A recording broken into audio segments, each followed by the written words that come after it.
please subscribe and don't forget to press the bell icon to get notified whenever we upload a new video. Hi, welcome back. India's biggest reform, the GST, is set to complete 1 year of implementation, and the feedback through the year has been quite mixed. Let's get one industry veteran now. Harsh Mariwala, the chairman of Marico, joins in for a ground check of the realities. Mr. Mariwala, always great speaking with you. Thank you for joining us on CNBC TV18. There was quite a dent in demand initially, post GST and demonetization coming together. Are we back to normalcy now?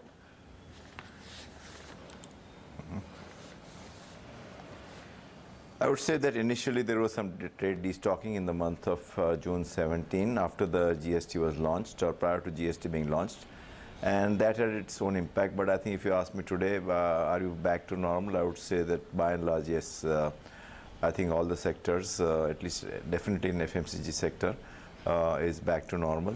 I think overall, I would say that it's a year where the GST has evolved and it's settling down, and I'm quite optimistic about the future of GST and the likely beneficial impact of GST on the Indian economy. Oh, of course, the long-term impact is what we're waiting for. Mr. Mariwala, thanks much for joining us. But are your, Yes. managers complaining to you that there is increased staff cost, that there is increased uncertainty on invoice matching, the GSTR2, GSTR3 filing coming in, e-way bill? So are they complaining to you that this year margins could be under pressure because working capital is blocked, or there is uncertainty on these grounds? The short answer is no, but let me give you a little bit more detail if I can in terms of how do I see the evolution of GST. I think you must understand that it has taken 10 years prior to the launch of GST in terms of the idea to launch GST and the actual date of implementation. And there was a deadline to launch because of the parliamentary, it had to be launched by September 17. So speed, agility was very important. And there are so many multiple stakeholders in the GST journey, whether it's the center, the states, different political parties, the trade, industry, exports, then the consumer, likely impact of inflation, political affiliations. So the finance minister had a very difficult job to arrive at a consensus, looking at all the stakeholders. And I must say that they were able to move within that time period.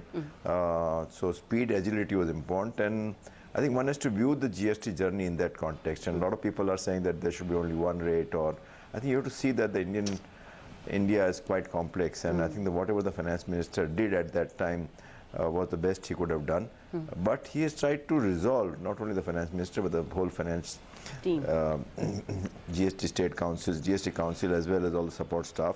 So whether it's the rates, the number of rates, classification, IT support, form, refunds, anti-profiteering fears, compliances, I think on each of them there has been a positive movement from the time GST was launched. And to me, I'm seeing that as a very, very strong positive.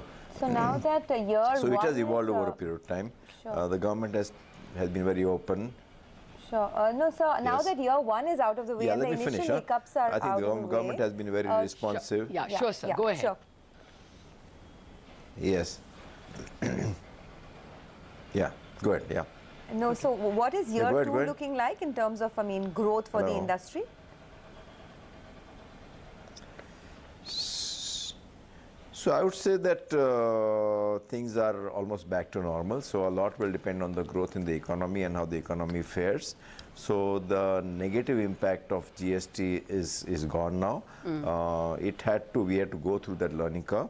And we are looking at optimism, but in terms of future, I would say that depending on how I believe that the collections will increase, the GST tax collections, the evasion will come down. The e-way bill has gone off quite smoothly, I would say. Government can, ideally speaking, if they can simplify still all the form formats, it will lead to better compliances. And maybe in some new sectors like petroleum, real estate can come under the ambit of GST. So all in all, I am looking at very positively in terms of, and they may condense some of the slabs between 2018, they may come to a 15 or 16% rate. So I think there is some work to be done, but I'm quite optimistic that it will get done in the next 1 year. Okay, so a final question to you. You know, we got two extreme views in terms of how the small guy, the SME and the MSME have been absorbed into the system. One view is that it's only the bigger companies who could negotiate this, yes, and therefore they took over the market share of the unbranded guys.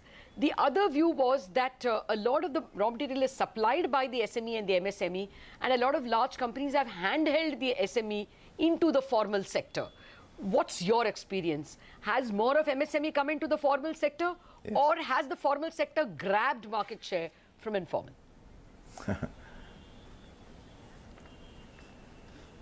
No, I think it depends on the relationship. For example, in our FMCG companies, you know, we deal with SMEs in terms of our distributors, CNF agents. They are our partners.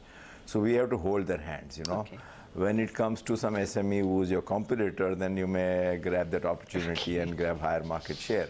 So I think a lot depends on with whom you're dealing with. Okay. And I think different people will get different impact. But I think now the SMEs also have learned to live with GST and the complexity, and you know, their ability to now file returns and all has improved. So overall, I think in going forward, unless you are doing tax evasion, I think your ability to cope up with the other larger sectors will improve. Okay. Out of time, sir. We will have to leave it at that. Thank you very much for joining us. So that's a green tick or a thumbs up coming from Mr. Mariwala